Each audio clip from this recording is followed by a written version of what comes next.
श्रोतेहो नमस्कार. आज विशेष वार्ता या कार्यक्रमात मी युवराज पाटील आपले स्वागत करतो. आपल्याला विदित आहेच पुण्यश्लोक अहिल्यादेवी होळकर शेतकरी कर्जमाफी योजना 2026 ही महाराष्ट्र शासनाने जाहीर केलेली आहे. महाराष्ट्रातील शेतकऱ्यांचा जो काही गारपीट, दुष्काळ, अतिवृष्टी, महापूर, अनियमित पाऊस यामुळे जी आर्थिक परिस्थिती वेळोवेळी जी खालावते त्या संदर्भात महाराष्ट्र शासनाने अत्यंत महत्वपूर्ण हा निर्णय घेतलेला आहे. तर हा निर्णय आणि ही जी कर्जमाफी आहे या संदर्भात आज आपल्यासोबत संवाद साधणार आहेत पुणे ग्रामीणचे जिल्हा उपनिबंधक सहकारी संस्था श्री प्रकाश लक्ष्मण जगताप. जगताप साहेब, आपलं या कार्यक्रमात सहर्ष स्वागत आहे. नमस्कार. जगताप साहेब, आपण आज जो पुण्यश्लोक अहिल्यादेवी होळकर शेतकरी कर्जमुक्ती योजना 2026 हे कुणाला संभ्रम असेल तर ही योजना अत्यंत सविस्तरपणे लोकांना कळावी म्हणून तुमच्याशी आज संवाद साधणार आहोत. आपण सविस्तर या संदर्भातली माहिती श्रोत्यांपर्यंत देऊयात. मी पहिला प्रश्न असा विचारतो की शेतकऱ्यांच्या वारंवार पडणाऱ्या दुष्काळ, अतिवृष्टी, नापिकी यामुळे होणाऱ्या नुकसानीचं उपाययोजना म्हणून ही शासनाने कोणती योजना जाहीर केलेली आहे? राज्यातील शेतकऱ्यांना अनियमित पाऊस, गारपीट, दुष्काळ, अतिवृष्टी किंवा महापूर यासारख्या नैसर्गिक आपत्तीमुळे अनेकदा पिकांचं नुकसान सहन करावं लागतं आणि त्यामुळे ते कर्जाची वेळेवर परतफेड करू शकत नाहीत. ते थकबाकीदार होतात आणि त्यामुळे त्यांना बँकांकडून नव्याने पीक कर्ज उपलब्ध होऊ शकत नाही. त्यामुळे शासनाने या शेतकऱ्यांची थकीत कर्जाच्या विळख्यातून कायमस्वरूपी सोडवणूक करण्यासाठी अल्पकालीन व दीर्घकालीन उपाययोजना करण्याच्या दृष्टीने शिफारशी सादर करण्यासाठी एक समिती नेमली होती आणि त्या समितीने दिलेल्या अहवालानुसार अल्पकालीन उपाययोजना म्हणून ही कर्जमुक्ती योजना, जिचं नाव पुण्यश्लोक अहिल्यादेवी होळकर शेतकरी कर्जमुक्ती योजना 2026 असं आहे, अशी जाहीर केलेली आहे. आपण अत्यंत महत्वपूर्ण असं शेतकऱ्यांच्या संदर्भातल्या शासनाने जो निर्णय घेतलाय त्याची माहिती दिलीच, पण या पुण्यश्लोक अहिल्यादेवी होळकर शेतकरी कर्जमुक्ती योजना 2026 चं नेमकं तपशील स्वरूप काय आहे ते सांगा. हो सर. 1 एप्रिल 2019 ते 31 मार्च 2025 या कालावधीमध्ये उचल केलेल्या अल्पमुदत पीक कर्जाची 30/9/25 अखेर थकीत असलेली व 31/3/2026 अखेर परतफेड न झालेली एक किंवा अनेक बँकांकडील सर्व कर्ज खात्यावरील एकत्रित थकबाकीची मुद्दल व व्याजासह अधिकतम रक्कम 2 लाखापर्यंत आहे अशा शेतकऱ्यांची त्यांच्या कर्ज खात्यात 2 लाख रुपयापर्यंत कर्जमुक्तीचा लाभ देण्यात येणार आहे. यासाठी जमीन धारणेचे क्षेत्र विचारात घेतले जाणार नाही. या कर्जमुक्ती योजनेचे जे 3 महत्वाचे भाग आहेत त्यापैकी एका भागाबद्दल मी आता सांगितलं आपल्याला कर्जमुक्तीच्या. दुसरा भाग आहे एक वेळ समझोता योजना, म्हणजे ओटीएस थोडक्यात. Yes sir.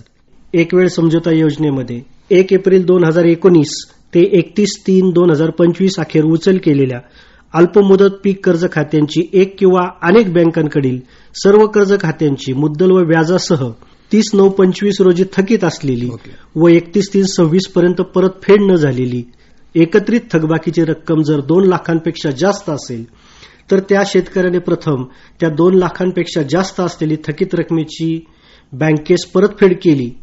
त्यानंतर त्याला 2 लाखापर्यंतच्या रकमेचा कर्जमुक्तीच्या रकमेचा लाभ देण्यात येणार आहे. आणि या योजनेतील तिसरा भाग असा आहे की जे नियमित कर्ज परतफेड करतात अशा शेतकऱ्यांसाठी प्रोत्साहनपर लाभ योजना देखील या योजनेचा तिसऱ्या भागामध्ये राबवण्यात आलेली आहे. यामध्ये सन 2022-23, सन 23-24 व सन 24-25 या 3 आर्थिक वर्षांपैकी कोणत्याही 2 आर्थिक वर्षात पीक कर्जाची उचल केली असेल शेतकऱ्याने आणि त्याने विहित वेळेमध्ये त्याची परतफेड केली असेल अशा शेतकऱ्यांना प्रति शेतकरी 50,000 रुपये इतक्या अधिकतम रकमेचा लाभ देण्यात येणार आहे. ओके.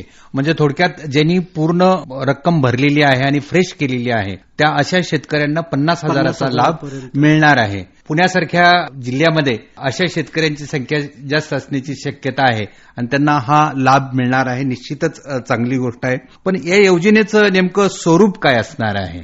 या योजनेसाठी राज्य शासनानं एक पोर्टल विकसित केलेलं आहे ज्यामध्ये या थकीत कर्जदारांची व नियमित कर्ज परतफेड करणाऱ्या शेतकऱ्यांची माहिती अपलोड केली जाणार आहे. पहिल्या टप्प्यामध्ये आपण 2 लाख किंवा त्यापेक्षा जास्त रक्कम ज्यांची थकीत आहे अशा सर्व शेतकऱ्यांची माहिती बँकांकडून त्या पोर्टलवर अपलोड केलेली आहे. पुणे जिल्ह्यापुरतं बोलायचं झालं तर पुणे जिल्ह्यामध्ये अशा थकीत कर्जदार शेतकऱ्यांची संख्या, खातेदारांची संख्या म्हणू शकतो आपण 1,08,041 आहे. या सर्व शेतकऱ्यांची माहिती आपण त्या पोर्टलवर अपलोड केलेली आहे. पण हे जिल्हा मध्यवर्ती बँकेचे आकडे असतील, हो, त्याच्यात नॅशनलाइज राष्ट्रीयकृत बँकांचे पण असतील तर त्यांचं काय? राष्ट्रीयकृत बँकांना आपण राज्यस्तरावर त्या बँकेच्या मुख्य कार्यालयामार्फत ही सर्व माहिती पोर्टलवर अपलोड केली जाणार आहे आणि नंतर या माहितीचे प्रोसेसिंग होणार आहे. म्हणजे जे राष्ट्रीयकृत बँकांचे खातेधारक आहेत त्यांना सुद्धा ही कर्जमाफी असणार आहे. त्यांना देखील या योजनेचा लाभ मिळणार आहे. आपल्या पुणे जिल्ह्यात या योजनेची आतापर्यंतची प्रगती काय आहे नेमकी? आपण आतापर्यंत मगाशी सांगितल्याप्रमाणे जिल्ह्यातील 1,08,041 थकीत पुणे जिल्हा मध्यवर्ती सहकारी बँकेकडील थकीत कर्ज खात्यांची माहिती या पोर्टलवर आपण अपलोड केलेली आहे. अजून हे काम हे सुरू आहे की संपलेलं आहे? जवळपास हे काम अपलोडिंगचं काम आपल्या जिल्हा मध्यवर्ती सहकारी बँकेकडून संपलेलं आहे. आता या अपलोड केलेल्या माहितीचं प्रोसेसिंग होईल आणि त्यानंतर आपल्याला या योजनेतील पुढील कामकाज सुरू करावं लागेल. बरं, याच्यातून काही शेतकरी राहिले असतील काही करत, तर त्या शेतकऱ्यांनी काय करावं नेमकं, त्यांच्यासाठी काय मार्गदर्शन आहे? याच्यामध्ये आपल्याला आधार नंबर नसलेले व मयत जे शेतकरी आहेत अशा शेतकऱ्यांची माहिती अपलोड करता आली नाही. जिल्ह्यातील 113 शेतकरी अशा आहेत की जे मयत आहेत, त्यामुळे त्यांची माहिती आपल्याला पोर्टलवर अपलोड करता आली नाही. तसेच 29 शेतकरी अशा आहेत ज्यांचे आधार क्रमांक उपलब्ध होऊ शकले नाहीत, त्यामुळे त्यांची माहिती आपल्याला पोर्टलवर अपलोड करता आली नाही. तर अशा शेतकऱ्यांना मी आवाहन करतो की जे मयत शेतकरी आहेत त्यांच्या वारसांनी त्यांच्या वारसांची नोंद 7/12 लावून घ्यावी. तसेच जिल्हा मध्यवर्ती सहकारी बँकेच्या आपल्या विकास सोसायटीच्या खात्यामध्ये वारस म्हणून नोंद करून घ्यावी आणि ज्यांचे आधार क्रमांक उपलब्ध नसतील अशा शेतकऱ्यांनी लवकरात लवकर आधार क्रमांक उपलब्ध करून घ्यावेत, जेणेकरून ती माहिती पोर्टलवर अपलोड करता येईल. पुन्हा वन टाइम सेटलमेंट म्हणजेच एक वेळ समझोता जे योजना आहे त्याच्यासाठी नेमकी लोकांनी काय करणं अपेक्षित आहे? म्हणजे शेतकऱ्यांनी एक वेळ समझोता योजनेमध्ये मगाशी सांगितल्याप्रमाणे 1 एप्रिल 2019 ते 31 मार्च 2025 अखेर उचल केलेल्या अल्पमुदत पीक कर्ज खात्यांची एक किंवा अनेक बँकांकडील म्हणजे जिल्हा मध्यवर्ती सहकारी बँक आणि नॅशनलाइज बँक असेल, या सर्व कर्ज खात्यांची मुद्दल व व्याजासहितची रक्कम 2 लाखापेक्षा जास्त असेल तर सर्वप्रथम शेतकऱ्यांनी अशी 2 लाखापेक्षा जास्त असलेली रक्कम त्या बँकेकडे परतफेड करणं आवश्यक आहे. त्यानंतरच त्यांना पुढील पीक कर्ज उपलब्ध होऊ शकेल. त्यामुळे त्यांनी 2 लाखापेक्षा जास्त असलेली रक्कम बँकेकडे परतफेड करणं आवश्यक आहे. शेतकऱ्यांना कदाचित संभ्रम होऊ शकेल. याच्यातली अट जी आहे की कुठल्याही कितीही एकर शेतकरी असेल, अल्पभूधारक असेल, भूभूधारक असेल, काय असेल तरी त्याला कुठलीही अट नाही, हे एकदा स्पष्टीकरण तुम्ही याच्यामध्ये कर्जमुक्ती योजनेसाठी किंवा एकमेळ समझोता योजनेसाठी किंवा प्रोत्साहनपर लाभ मिळण्यासाठी जमीन धारणेचे क्षेत्र विचारात न घेता सर्व शेतकऱ्यांना या योजनेचा लाभ मिळणार आहे. परंतु या योजनेमध्ये अपात्रतेचे निकष देखील ठरवण्यात आलेले आहेत. म्हणजे कोणते शेतकरी या योजनेचा लाभ घेऊ शकत नाहीत अशा शेतकऱ्यांची देखील ते कळणं गरजेचं आहे. हो सर, या योजनेमध्ये वैयक्तिक शेतकरी हा निकष आहे आणि आपल्याला माहितीच आहे मागच्या 2 योजनेमध्ये ज्याप्रमाणे याच्यातून काही शेतकऱ्यांना वगळण्यात आलं होतं, तसं या योजनेमध्ये देखील महाराष्ट्र राज्यातील विद्यमान किंवा भूतपूर्व मंत्री, राज्यमंत्री, विद्यमान आणि भूतपूर्व लोकसभा राज्यसभा सदस्य, विद्यमान आणि भूतपूर्व विधानसभा विधान परिषद सदस्य, जिल्हा परिषद आणि पंचायत समितीचे सदस्य, तसेच नगरपालिका, महानगरपालिका, नगरपंचायत ह्या नागरी स्थानिक संस्थांचे सदस्य यांना वगळण्यात आलेलं आहे. तसेच केंद्र व राज्य शासनाचे सर्व अधिकारी आणि कर्मचारी ज्यांचे मासिक वेतन 25,000 पेक्षा जास्त आहे अशा कर्मचारी अधिकाऱ्यांना देखील अपात्र ठरवण्यात आलेलं आहे. तसेच राज्य शासनाच्या सार्वजनिक क्षेत्रातील जे उपक्रम आहेत, उदाहरणार्थ एसटी महामंडळ, महावितरण, MIDC किंवा इतर अनुदानित संस्था आहेत, त्यांचे अधिकारी व कर्मचारी ज्यांचं मासिक वेतन 25,000 रुपयापेक्षा जास्त आहे यांना याच्यातून वगळण्यात आले आहे. याशिवाय पेन्शनधारक ज्यांचं मासिक पेन्शन 25,000 पेक्षा जास्त आहे आणि शेतीबाह्य उत्पन्नाच्या स्रोतातून जे आयकर भरतात अशा व्यक्तींना याच्यामधून वगळण्यात आलेलं आहे. म्हणजे एखादी व्यावसायिक असेल किंवा कुठला हे करणारा शेती सोडून इतर क्षेत्र ज्याची शेती पण आहे आणि त्याला इतर जोड उत्पन्न स्रोत आहे आणि तो आयकर भरत असेल तर तो या योजनेत अपात्र होईल.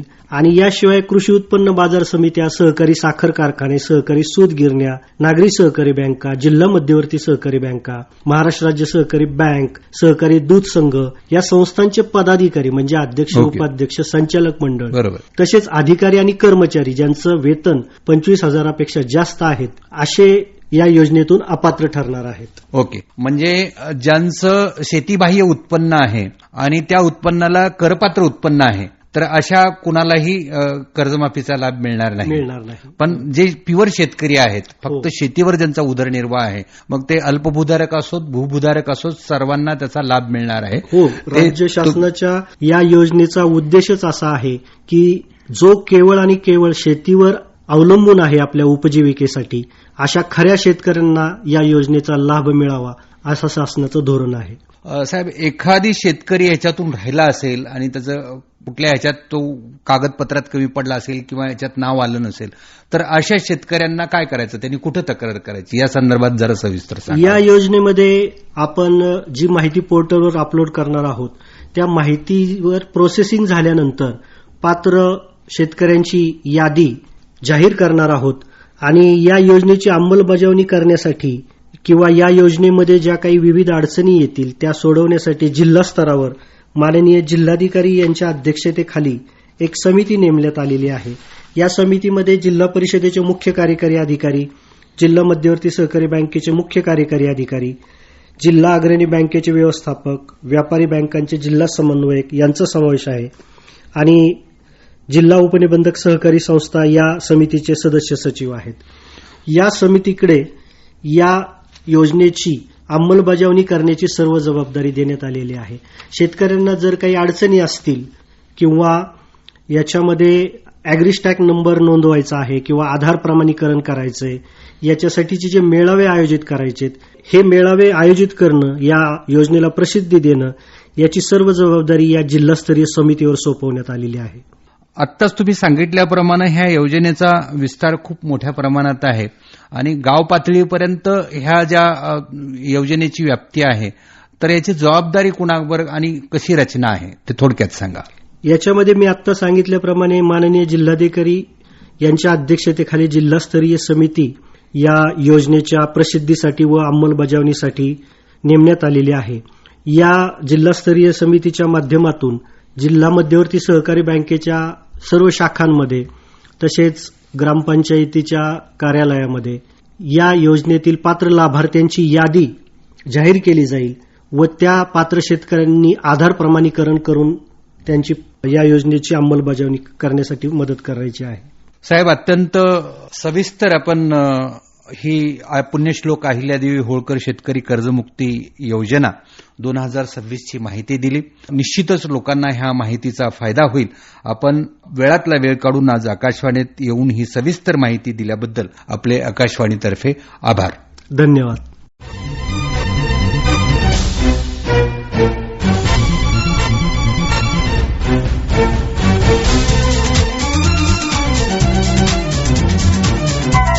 Thank you.